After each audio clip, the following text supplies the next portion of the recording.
My name is Nina Hargrove, and I was 33 years old the morning I ran into my former mother-in-law at Hartsfield-Jackson Atlanta International Airport. 14 months, 4 days, and what felt like an entirely different lifetime after my divorce was finalized.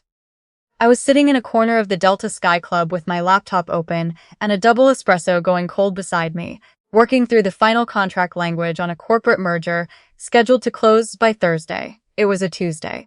Tuesdays had become my most productive days since the divorce, which still struck me as slightly ironic.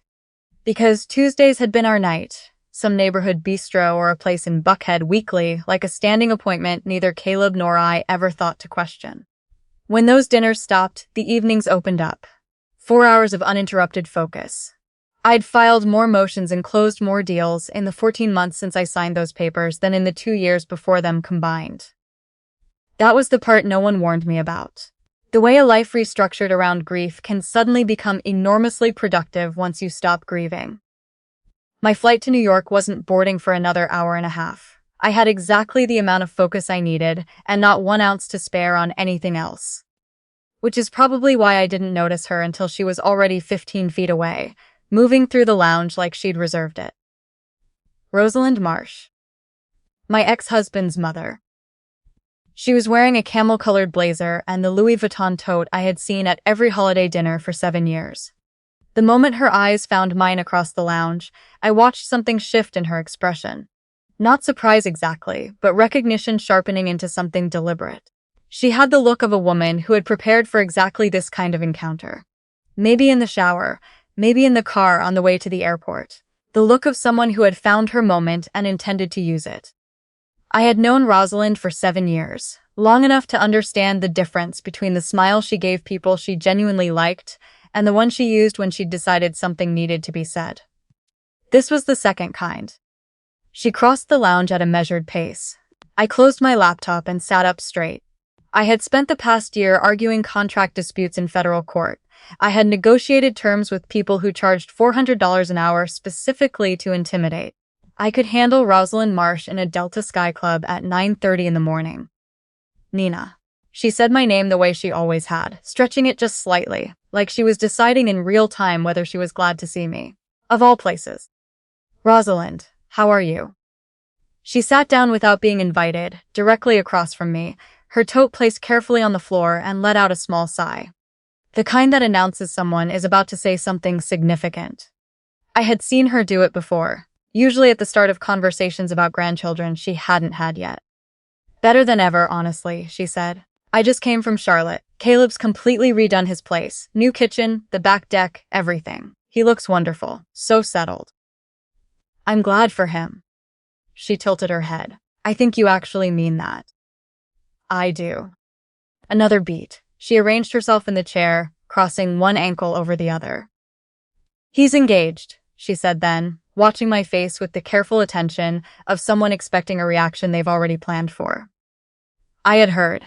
I'd found out through a mutual friend from college who'd texted me a screenshot of the announcement in early spring.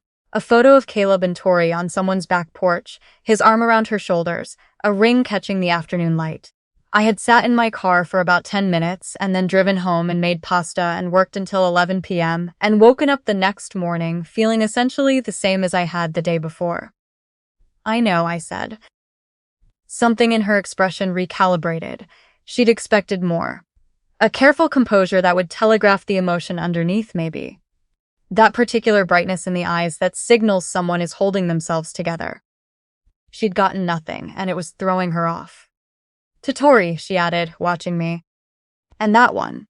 I won't pretend it landed the same way the rest of it did. It never does, even when you've had months to sit with the shape of a thing. Tori and I had been roommates at Georgia Tech for 3 years. She had been in the back row at my wedding, crying through the vows, which I had assumed was because she was happy for me. I had talked her through her own broken engagement at 28, on the phone until 2 in the morning, in the parking lot of a CVS, because I hadn't wanted Caleb to hear me crying along with her. We had spent a decade assuming we'd be in each other's lives permanently, the way you do with people who knew you, before you figured out who you were.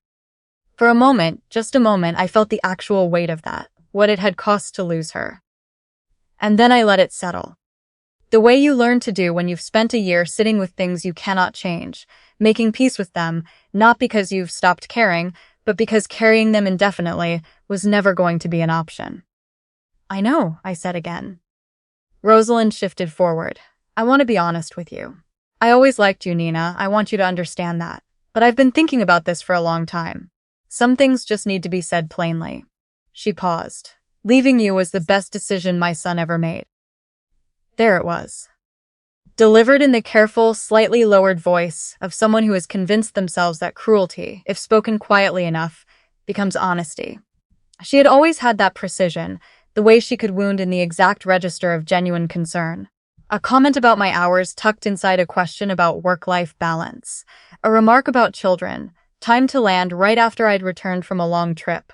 Always just close enough to support that you couldn't argue with it directly. He needed someone present, she continued. Tori is warm. She's actually there. She doesn't make him feel like second priority to a billing cycle. She let that settle for a moment. I think somewhere you already know this about yourself, Nina. You always needed the work more than you needed the marriage. There's nothing wrong with that. It's just the truth. I thought about the truth. I thought about how Caleb had never once said any of this to my face. Not in this language, not plainly. He had said things adjacent to it, in the careful half-sentences of someone who doesn't quite know how to name what's wrong.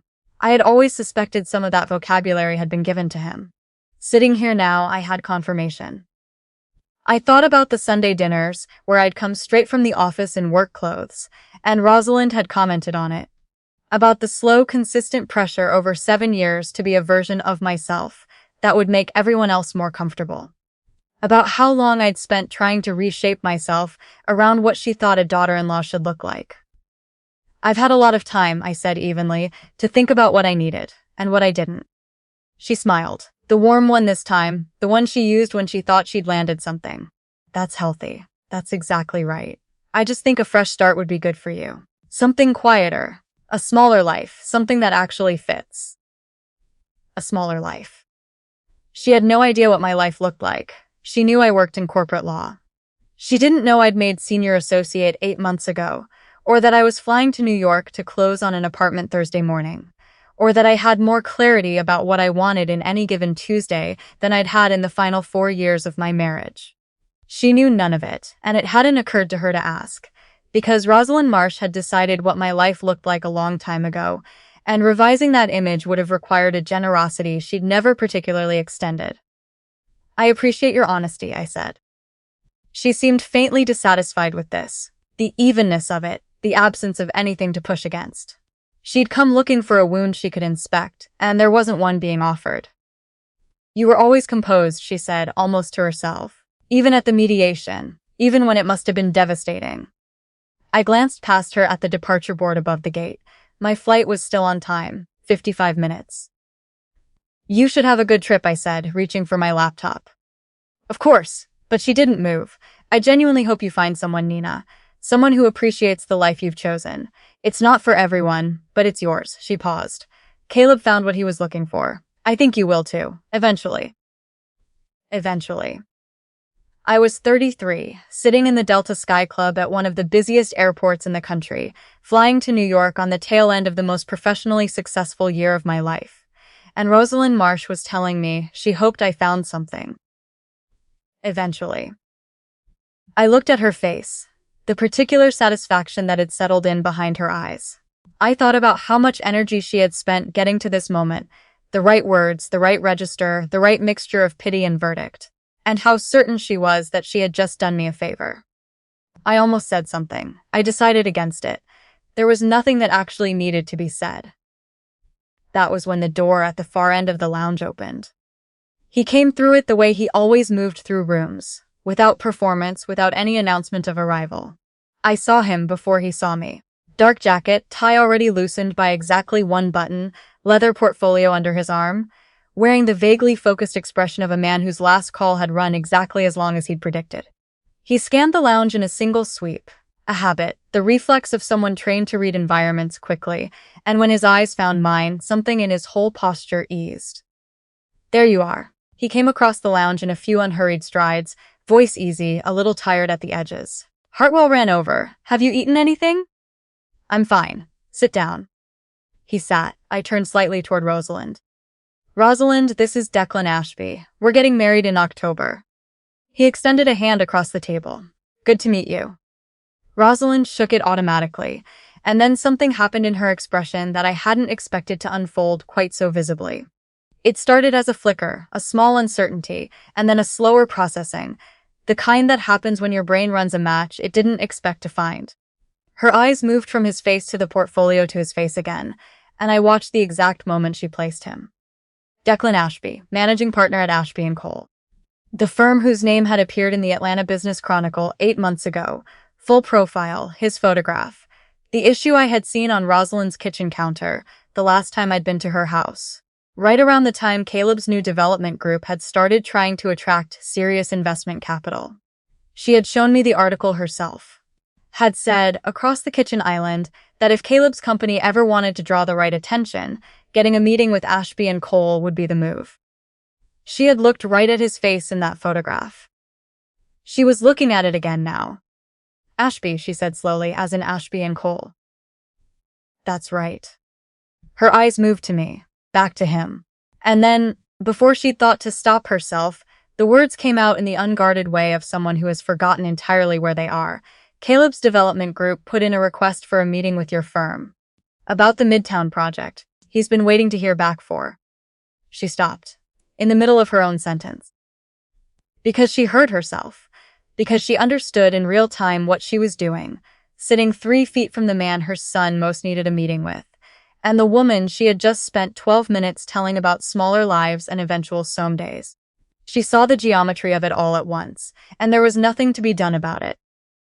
Declan glanced at me briefly, then back at her. I hope it goes well for them, he said, in the precise, measured tone of a man who knows exactly how to say nothing in a way that communicates everything. That was all. No more. He reached for his portfolio and opened it. I watched Rosalind absorb the quiet in that response. The way I hope it goes well from the managing partner of a firm your son has been waiting 6 weeks to hear from sits in a different register than encouragement. She felt the difference before her brain had fully processed it. I could see it move across her face. I should find my gate, she said. Her voice had changed, thinner, more careful, the confident precision of 10 minutes ago, replaced by something that was working very hard not to show itself. She stood, smoothed the front of her blazer, the same gesture I had seen her make at the end of 100 conversations, and picked up her tote. It was good to see you, Nina. You too. Safe travels. She walked toward the exit without looking back. Her heels clicked unevenly on the polished floor, slightly off the rhythm she'd come in with. Declan watched her go. Then he looked at me. He didn't ask what had just happened. He had been a senior partner long enough to know that some rooms explain themselves. Someone from before? He asked. Something like that. He nodded once and went back to his portfolio. I went back to my contract language. We sat in the particular quiet that belongs to two people who know each other well enough that silence doesn't need to be filled. I thought about Tori. Not the way I had in the first winter after everything, when I would sometimes open old photos on my phone and feel the loss of the friendship sitting heavier than the loss of the marriage. But the way I thought about it now, with a kind of worn clarity. Some people you love are not built to stay. Learning that about someone doesn't make what you had with them fictional. It just makes it finished. I thought about Caleb. About what was real in those 7 years and what we'd both been performing. About how a divorce, when it finally arrives after a long time coming, can feel like the end of something, and also quietly, in ways you don't admit for a while. Like the first honest moment you've had in longer than you knew. I thought about Rosalind, what she was turning over right now somewhere between here and her gate. The story she'd built about me, careful, settled, revised over 7 years, hadn't accounted for any of this. It hadn't had room for it. That wasn't my problem to fix. I had expected, somewhere in the dark months after the papers were signed, that a moment like this one would feel triumphant. I had imagined what it might look like to watch her certainty come apart. I had thought it would feel like relief or satisfaction, or the clean, specific warmth of something long overdue. What I actually felt, sitting in this lounge with my coffee and my contract and 50 minutes until boarding, was something much quieter, a kind of loosening.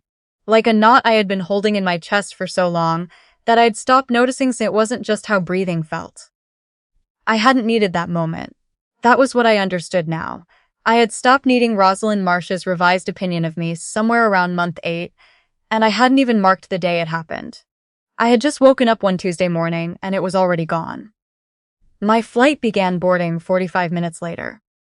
I closed my laptop, gathered my things, stood. Declan walked beside me down the concourse, still going over Thursday logistics, and I listened and answered and felt completely, solidly like myself. Not the version of myself I'd been inside the marriage, always half apologizing for the hours and the ambition and the fact that the work mattered to me as much as anything else did. Not the version from the first months after, raw and rearranging, trying to figure out which pieces still fit. Just myself. The person I had been quietly assembling all year without fully understanding that was what I was doing. Rosalind had stood in that lounge and told me to find a smaller life. I thought about the apartment closing Thursday morning, the partnership review in the fall, October. She had no idea what she was looking at when she looked at me. She never had. And for the first time, that didn't cost me anything at all. Here is what I know now, on the other side of 14 months that remade me in ways I couldn't have anticipated and wouldn't give back. The people who decide you are small do not get to revise that verdict and have it mean something. The only opinion that ever needed updating was my own. And I had been doing exactly that, one Tuesday at a time, one closed deal at a time. One morning I opened my eyes and felt genuinely, unmistakably fine. The best revenge is not the moment someone's certainty collapses in front of you. It's walking through an airport gate on your way, to close on your New York apartment, and realizing you forgot, somewhere along the way, to feel small at all. If this story found you at the right moment, if you're somewhere in the middle of building back, and you can't quite see yet what you're building toward, hit subscribe before you go. I'm here every week with stories like this one, the quiet kind of justice. The kind that doesn't announce itself until you're already standing on the other side of it. I'd love to have you here for the next one.